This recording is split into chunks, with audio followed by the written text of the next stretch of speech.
सखी लोग चलता भोलानाथ के अगर सासू माता निकलल बाड़ी परिचय खातिर ए बाप लोढ़ा लेके जाताड़ी गर्दन में के भोलानाथ के सांप ऐसा फुफकार मरल के बेहोश होके हुई जब मैना रानी गिर जाती हजमिनिया कहता कि या छई बा हम त परिच के छोड़ देखा तनी तू का करेला सब कोई लोढ़ा से परिचय लाई जाने जे के हत हक मूसर लेके आ भोला बाबा के चलल परिचय भोलानाथ कहले के ठीक बा रह जा आव देखा तनी भोलानाथ कहता ठीक बा देखा तनी तू कैसे परिचय लू ब्रह्मा के परिचय लू विष्णु के परिछलू आ सब देव के परिछलू तो का भई आ तनी हे बूढ़ाओ के परिछता जानी ना हजमिनिया चलल बिया टुघड़ल भगवान भोलेनाथ के कान में कुंडल जोन रहेला बिछी के बिछिया से कहले कि ये बिछी तनी उतर तनी कान में से हट आ जाके हजामिन के दहिया में सट बिछिया उतरल उतरल जाके तले मार देलक शीशा गोरवे में ठेहुने में बिछी मार देता हजामिन के अंगूठा धके कहता अरे मार अरे दोष देता कि जाए नारद अरे तो मुहावा से आवता टेगारी नारद काहे अरे कइला गदारी हो देहातों में अगुआ के लोग गरी आवेला गायला लोग की सब खेलावा कइले बा अगुआ आगे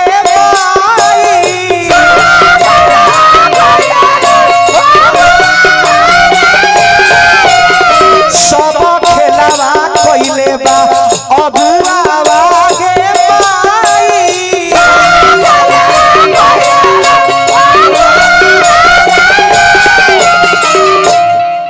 पार्वती जी देखा तारी कि अब सारा कोई व्याकुल हो गइल बा का करतारी का जाके भोलानाथ से अर्जी करतारी गुहार करतारी अध्यक्ष साहब देहात में गीतिया के माई बहन लोग कतना प्यार से गावे कतना कुर्सिया तनी दी हमरा के कुर्सिया दी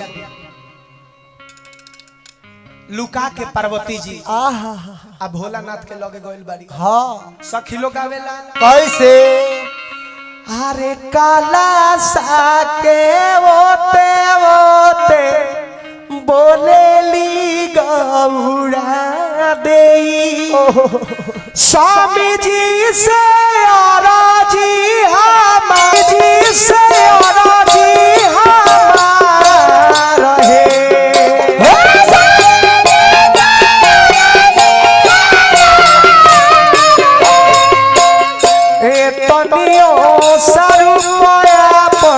बदली महादेव नहीं हरो के लोग मोतिया सहे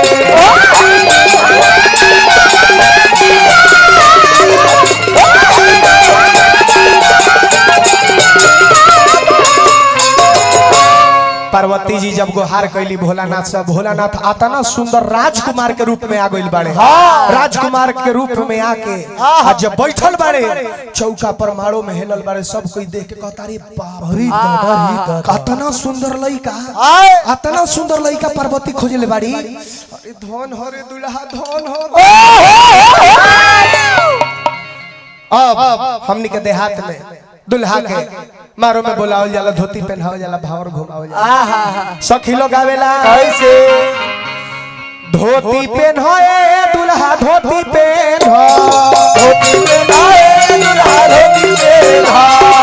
कमिटी के सदस्य लोग से आग्रह करब कि धोती पहनाइए जे नेग लागेला जे कमिटी के मेंबर बानी तुरंत पहुंचा दे शादी बियाह खर्चा के घर ह खतरा के रात भर में लोग से नेग नहीं की मंगले अब लेकिन अपने गाला बारी आ गइल बा अरे धोती पहनाए दुल्हा धोती पहना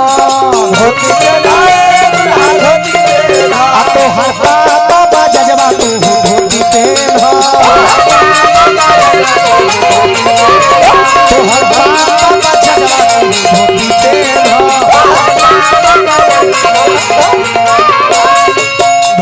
टेहला के बाद में भावर घुमावल जाला। भावर घुमावला के बाद में बबुआ आगे के विधि होला। जानिए जे कि सबसे महान दान जाला, जौना दान के नाम हो कन्यादान। कन्यादान ऐसा दान है 100 गो गौ दान कैला के बराबर अकेले एगो कन्या के दान करब तो उतना फल मिलेला। कन्यादान होला। देहात में माई बहन लोग आवेला। अरे काठी के चौटैया पापा जी बैठल बानी, हमारा के बैठवले बानी, हमारा के बैठवले बानी। कुसा के चौटैया बेटी हो बैठल बानी, बेटी हो बैठल बानी, तोहरो के बैठवले बानी, तोहरो के बैठवले बानी। तकाथी के छतिया पापा जी कइले बानी, पापा जी कइले बानी, हमारा के तेजतानी, हमारा के तेजतानी। ए बबुआ भाव लगल ही जे शॉर्टकट में खत्म करता लेदारी के फरमाइश मिलल बा।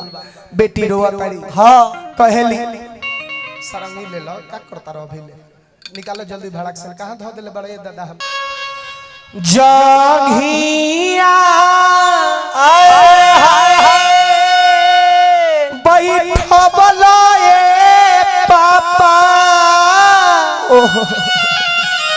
अपनी रे पुतरिया।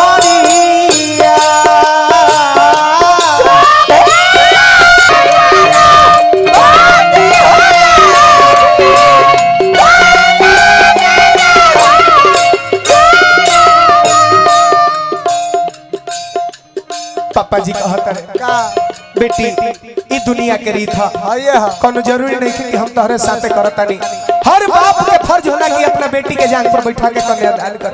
बेटी रो तारी को हतारी कि यारे पापे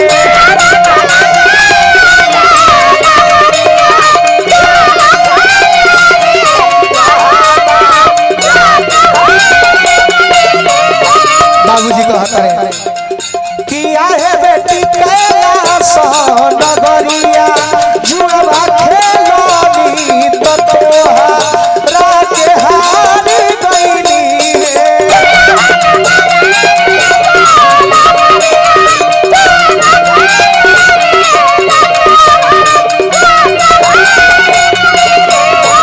बेटी कहली कि पापा कि यारे पापा सोनामा से चनिया।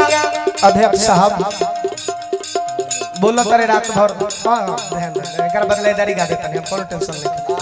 बोला तारे रात भर, अब तो प्रोग्राम बंद होई, घर में बड़ा बंद होई। एक बार और गा के बाद फिर बैठो। अब तो अपना दिन है, अपना रात है, क्यों परेशान हो साहब?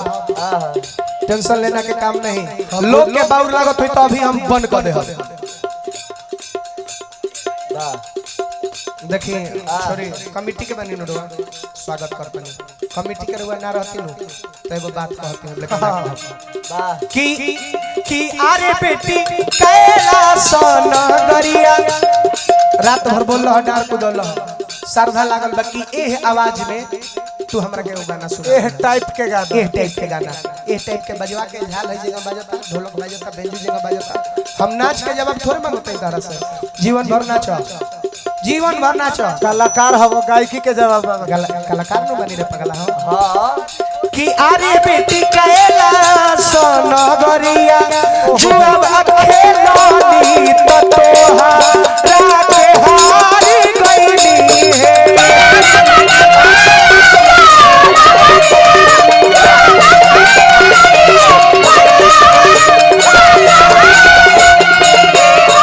फिर बेटी का तेरी पापा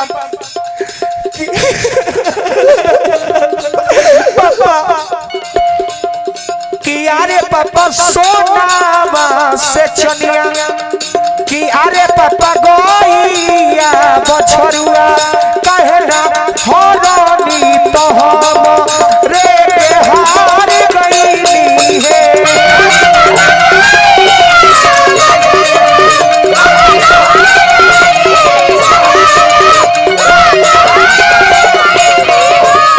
बात बनावल कर दिन चलिए गुड्डू बात बनावल बंद करो कलाकारी दिखाओ चालू करो पापा रो तेरे बेटी कि यारे बेटी गईया बछरुआ भर के लक्ष्मी त बेटी तू बहुनवा रहलू हे